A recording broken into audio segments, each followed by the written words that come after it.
Y'all, I'm Solwyn. There we go. I'm Solwyn. I use they them pronouns, and I'm coming in from ancestral Kalaaleet, Inuit, and Tunumit land of the Inuit tribes colonized since the 17th century by now Denmark. So thank you for joining today. Artemis, you can go. Hi, I'm Artemis. I use they, them pronouns. I'm originally from Canada, but I live in Frankfurt now for the last 5 years or so. And yeah, very thankful to be here today. Yeah, in our session is really about names. And if you've been in an ALOC space before, this might have been a session you've possibly maybe attended or by several like ALOC presenters and international school teachers.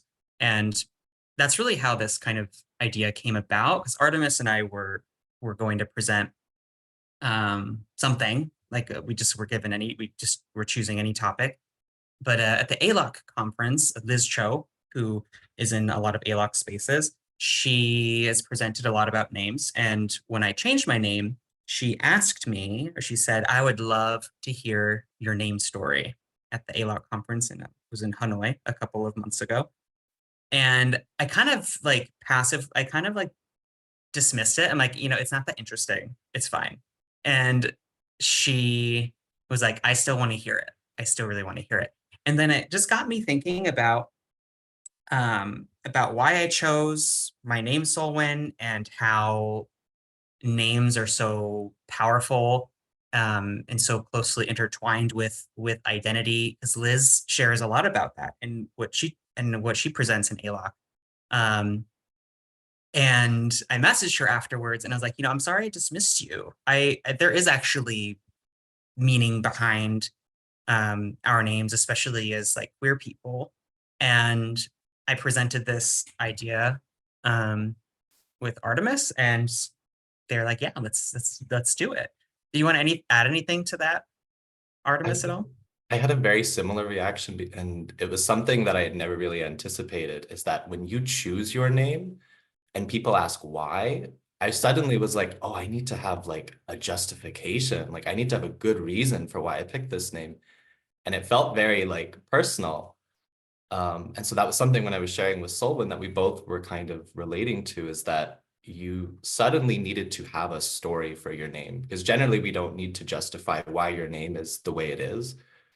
And it just felt very kind of strange. And so as we were talking, we also realized how impactful that is, and how important it is for us, as they said, for queer people. Thanks, and for adding that. And yeah, and so how we'll structure this, I'll share my name story first. Artemis will share theirs, and then if we have time, we'll kind of leave with a provocation and maybe a breakout room. Um, so this is me, I think at around age 5. Um, I loved fast food, animals, and gaming. I disliked mustard, loud sounds, and very obviously, I disliked getting my hair cut. It was kind of like a sensory thing for me. I thought it hurt. And also as a child, I've always had a very estranged relationship with not just my gender, but also my given name. I never liked hearing it. Owen, Um, Owen, oh, so sorry yes. to interrupt. I think we're still on your title slide. Oh, let me share again. Thanks. So sorry to interrupt. No, you're fine. How about now? Beautiful. There you are. Do you see it? Do you see it moving? It's on your age 5 picture right now. Got it. I wonder why it's not moving. It's fine. Anyway, yeah, some of my earliest memories as well were that of being like shamed of just who I was, about being shamed for being too sensitive or too feminine. I just changed the slide. Can you see it? No? Huh. Okay. Let me see what I can do to. I'll just share my screen with all of my tabs. Why not? You're going to see me very vulnerable right now. There you go. Perfect. And at that age, around 5, I started playing, this does have something to do with my name, but it started playing video games. And I was introduced to this love of gaming at a very young age. And it all started with my Nintendo, with Mario, games like Duck Hunt. I was obsessed. I was hooked from a very early age. And also, gaming protagonists as a child are mostly cis, white, straight, male presenting, and very masculine, as you can see from this image. I've played, I think, all of these games on this image, except for maybe one. And I never connected with those characters growing up. It was always sort of the same type of character as people who definitely didn't look like me, but characters who never like acted like me or had or were as expressive as what I wanted to be. However, I did gravitate towards like female or femme presenting characters. I loved this like combination of feminine beauty, quote unquote, and like masculine strength, and this idea that you could be both sensitive and strong and caring and kind of a badass. Um, and I just always chose like female characters in fighting games. I had female characters in my like entourage when I play game, and I still gravitate towards these strong female leads today. Um, and then as I continued gaming, I was introduced to avatars. Gaming evolved to this point where a player can choose and create an avatar. And an avatar in gaming is an icon or a figure representing a person or a character in a video game, internet forum. That's a Merriam-Webster definition. If you grew up in the 90s like me, maybe you played a game like Neopets, where you created your own avatar, or you can create like an icon to represent who you are. And this is actually really important for queer and trans and gender diverse people. I read this research called The Role of Avatar in Gaming for Trans and Gender Diverse Young People. And this theme of avatars played a crucial role in refining young people's sense of gender identity before introducing elements of identity in the real world interactions. And these participants in this study experience a type of euphoria, of safety, of affirmation and joy when using avatars, not just to represent themselves, but also to experiment with gender identity. And this was especially true for folks who were maybe in a space that wasn't safe for them to explore their identity in in their like offline world. And I took this opportunity too to not just explore like possibilities of gender, of like my own, and project my own representation, but I also challenged gender norms too. Because as I showed before, like all these gaming protagonists were cis and male and white and straight. They were always the warriors, masculine. But when I created avatars for games, I made like female warriors and male healers, because those roles were often like gender was often stereotyped in those roles. So before I even knew about gender identity, before I knew about expression and what that was, I knew there was something wrong there and something that didn't fit for me. So at an early age, that's how I started exploring that, was through creating these avatars. And sometimes I just play games to just create avatars and make different characters that challenged the sort of the canon of gaming. And avatars started back in the late 90s as you picked either a boy or a girl and you were locked in those gender options. That was it. Like this from a Pokemon game from the late 90s, a game like RuneScape, which was online. You were given that choice and you were locked into that choice, and that was it. Which was, I loved picking the girl character, but I was often like embarrassed. My brother would pick on me for picking the girl character and the female avatar. but you were just locked into those choices. So that kind of started this idea of like, oh, I can like be someone else in this game. And then as gaming and technology improved, games like The Sims were introduced, where there was gender locked options, but then the community actually modified the game to create gender expansive options among many other different options. So again, people were able to sort of emulate this second life or this alternate reality that was just different from what they were experiencing. Um, it continued to evolve with like the Nintendo Wii introducing Mii's that were still gender locked, but introduced some customization of like nose shape and eye shape and color and hairstyle and things like that. So the options were beginning to change a little bit. Um, and then in games like this game called Elder Scrolls Skyrim was still gender locked, but avatars then became way more customizable. And Skyrim was kind of like heralded as one of those as a really important game for customization because you could customize everything from hairstyle and hair color to body type to like nose shape.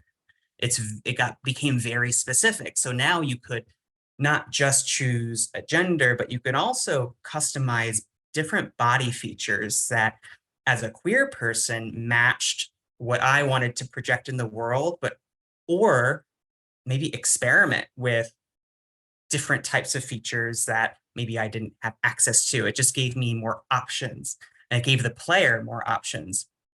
And um, probably the latest game that really took avatars to a new level was this recent game called Baldur's Gate 3, where there are no gender locks. You're not locked into any gender at all. You can customize and recustomize your character at any point in the game, hairstyles, body type, um, shape, voice. You can customize everything. And you can even add vitiligo to your character as well. So there's like a lot more diversity within how you can create something. So that is sort of like the contemporary evolution of avatars of you can just do whatever you want and create whoever you want. And that's how I continue to experiment with presentation as I continue to game, because I'm still very passionate about gaming now. And I've created these different characters in the games that I play that represent, sort of feminine and masculine qualities with makeup and different types of hair and hair color and body shapes and personalities. Everything, even in Baldur's Gate 3, you could customize the personality of your character and make choices that are story driven. So I'm sort of playing with this idea of being like this deceptive thief, which is totally not me in my day to day, but it's fun playing with that type of role and seeing what that feels like. And that's actually how I got my name, is because I created this gender nonconforming character that I named Solwyn from a game called Ragnarok Online, probably when I was 15. I was role playing with a friend of mine in Arizona, and we created this sibling duo. And my character was named Solwyn, and they were an archer. They kind of had this androgynous like style and personality. And when I was thinking about choosing my name, Solwyn is a name that's always stuck with me for some reason. Um, Ever since then, it's something that stuck with me, and I've made many avatars named Solwyn since then. And I thought, why not just pick Solwyn? This is something that's been with me for literally more than half of my life. Um, I don't remember how I chose it or why. It's just was always there, and it felt correct. And I think Artemis put it when I changed my name is they said that it makes it once you start using this affirming name and I'm really parsing words here. My old name felt less and less correct. And my therapist is actually Welsh, and he was like, "Oh, Solwyn's a Welsh name. You chose a Welsh name. Sol meaning sun, and Wyn is a variation of white, and when put together, it means brilliance." Um, so it actually has meaning too. It didn't have anything to do with me choosing it, but I thought that was just like a really beautiful connection that he made, and yeah, it feels it kind of came like in a full circle moment because this name has been with me for so long, and it just feels like I finally get to manifest that. It's like who I really was has always been there. Um, it just was never unlocked. And it made me think too about my life as a child and how my life would have been different if I felt safe to just be myself and still have this modality of expression in video games. But what if I didn't need that and I could express myself in the offline real world as well? And it made me think too of our students' lives and how could their lives be different if they could just be? And this work requires just explicit intention and teaching. And as Joshua Pays puts it, they're a researcher and a scholar, queering the curriculum. How can we trouble dominant narratives and just give space for all possibility? So that kind of transitions into Artemis's name story. Artemis, you want to take it from here? Sure. Yeah, just tell me when to move on. Next slide. Yeah. Alrighty. So this was me. I think I'm around the age of 7. I was a really expressive kid. I was really into dance, art, music. I clearly didn't like photos ever. I was a really nervous kid, kind of constantly. And one of the things that I remember being a common thread throughout my entire childhood was I hated my name. Like I absolutely did not like it. And so, especially when I was around this age, like 6 or 7, I would start asking people at school to call me different names. And they weren't great names. I think the first one I chose was Scooter or something. Not a fantastic name, but I would try and have other people call me these names. And I learned pretty quickly that not only was that not something that other people were doing, but it was also not something that other people really wanted to engage with. So when I asked them to call me Scooter, no one did. And, you know, it was this thing that I constantly tried to change about myself, but the more I did it, the more I think Solwyn mentioned it, there was like a shame that came out of that. I started to feel as though I should just be okay with my name, or I convinced myself that that's how I was supposed to feel. It didn't really work though. I still wanted to change my name kind of constantly, but that desire started to feel strange. It started to feel kind of silly of me to make such a request of other people.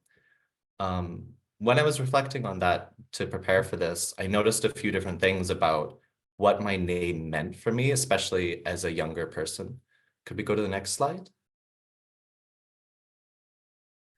So one of the things I realized, because we all work with kids in some capacity, is kids are very sensitive about their names. It's one of the things that is kind of a common theme that I've noticed when working at a school is this person's making fun of my name. Kids are very aware that their name is so closely linked to their identity. Generally, names are pretty fixed. We might change our last name if we get married or under special circumstances. Normally, though, we do keep the name that we've had since we were young. They're usually given to us, they're assigned to us, and there's kind of I don't know if this word is too dramatic, but it almost feels like fatalistic a little bit. And names are functional. They're used to call people, to identify people. And I think when we think about how that feels as a kid, especially if you come from a home with family conflicts, or there's teasing at school regarding your name, or maybe your name has like negative connotations in a certain culture or society, that can be really hard to deal with as a kid because you don't have the space generally to play with your name, and by extension your identity. So if we could go to the next slide. My old name was Andrew. And this is like, it's a little bit personal to reveal that. I don't normally do that, but I think it's important. My name used to be Andrew, and I remember being, I think I was around 7, and we had to do this activity where we looked up the meanings of our names, and mine meant strong and manly. And that felt like such a burn, like such an ironic twist of fate that my name would be manly. And I was like, no, don't like this. Doesn't really gel with who I am. That name kind of felt, I compare it to like really tight clothing. It's not per se painful, but it was never comfortable, and it never really felt like it was for me. Like I mentioned though before, that wasn't something I had the opportunity or the space to change. So it just kind of stayed with me. But that feeling, that discomfort doesn't go anywhere. It just kind of stayed. And it was this reminder of who I was supposed to be in juxtaposition with who I actually was. I was reading this book recently that I found really helpful. If we could go to the next slide. It's called The Permission to Feel. It's written by Mark Brackett. It's quite good. And he has this quote, and I think this kind of sums up why I felt like it was so important, is, yeah, the irony though is that when we ignore our feelings or suppress them, they only become stronger. The really powerful emotions build up inside us like a dark force that inevitably poisons everything we do, whether we like it or not. Hurt feelings don't vanish on their own. They don't heal themselves. If we don't express our emotions, they pile up like a debt that will eventually come due. I really, really identified with this, especially in regards to my name, because I had become so used to ignoring that desire I had that I eventually just shut down kind of a part of myself. It didn't go anywhere. It was still there. Fast forward, I'm an adult. Unfortunately, due to me coming out to my parents, they were no longer, they chose to no longer be a part of my life. And it was a very difficult few years. If we could go to the next slide.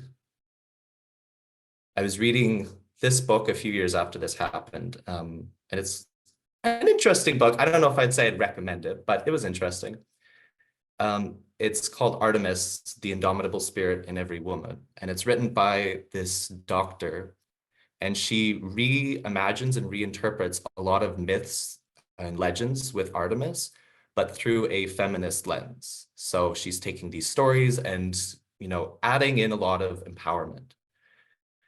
One of the themes that I noticed throughout the entire thing was that Artemis was this extremely independent, powerful goddess who didn't really care what the rest of the gods and goddesses were doing. She kind of ignored and flaunted a lot of gender roles. At the same time, she was powerful, independent. She was also very caring. And as I read through all of the stories, a common theme was that she would often go and, what's the right word? Bless, I guess, give power to, in particular, children who were abandoned. I really felt that really connected with me. And as soon as I started using that name, I really felt as though I had started to reconnect with that freedom that I had been denying myself since I was a kid. So it felt good. There was always doubt, especially in the beginning when I changed my name. when I asked people to call me Artemis, I would say the first month or two, to be honest, I felt silly. I felt like, oh, why am I asking for this? Why do I care?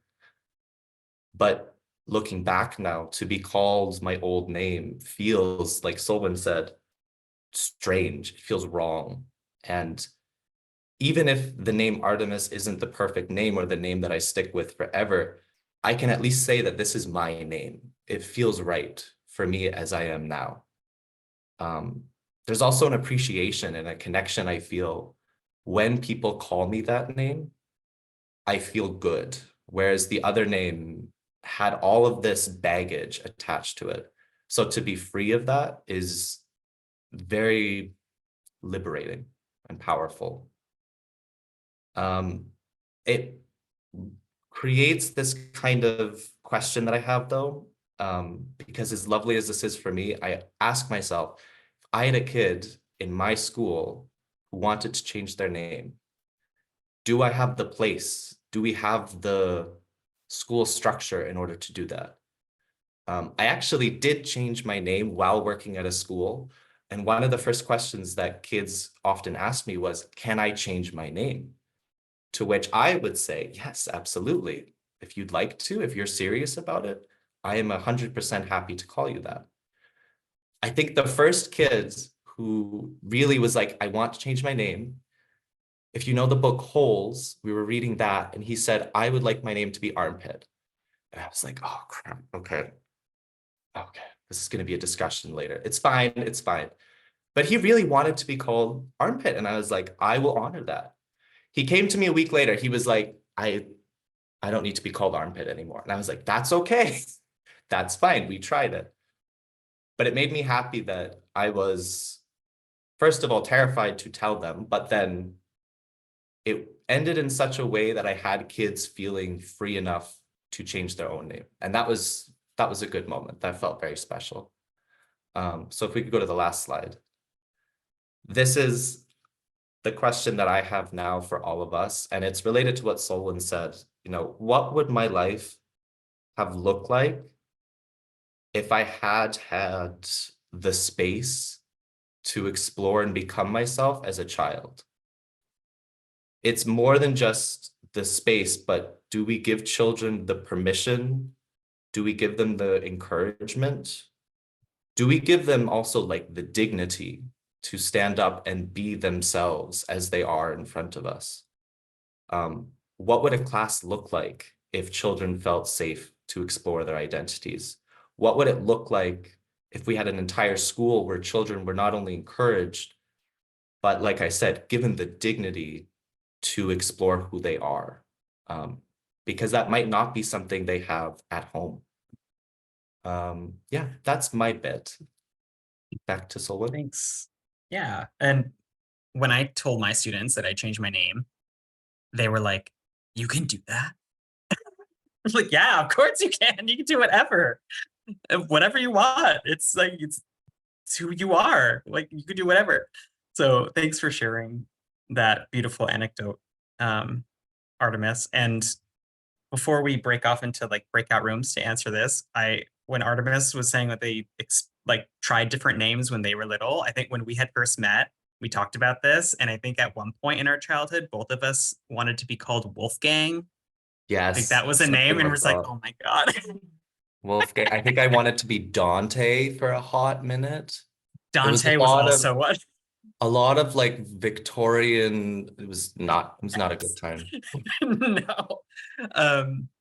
So there's 11 of us. I think maybe we can go into breakout rooms of 3 to just answer this question and talk about it for the next perhaps 10 minutes or so. And then we can take the last 3 minutes of the call just to share out. Rama, Nayang, would one of you be okay organizing just random breakout rooms?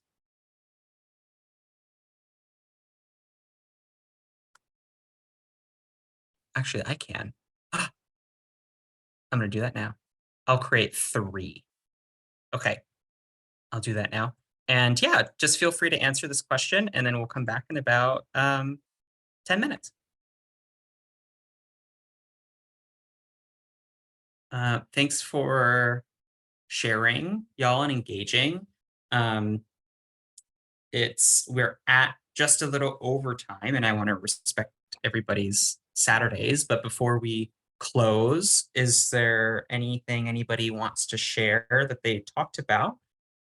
Feel free to unmute and just openly share.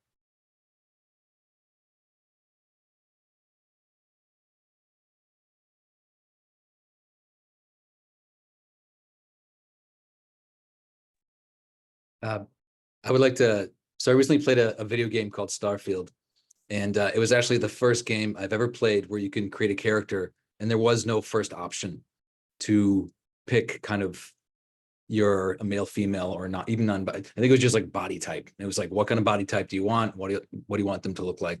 And so that's immediately what I thought of when you were talking about the games I also love, like Skyrim.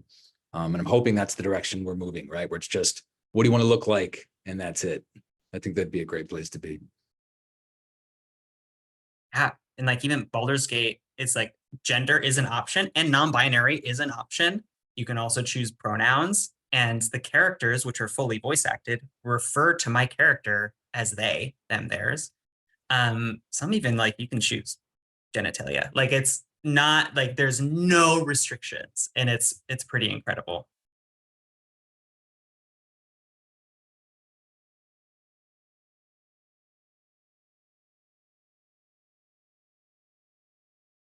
Anyone else? Feel free to share. My wait time's good, y'all. I'm a primary school teacher.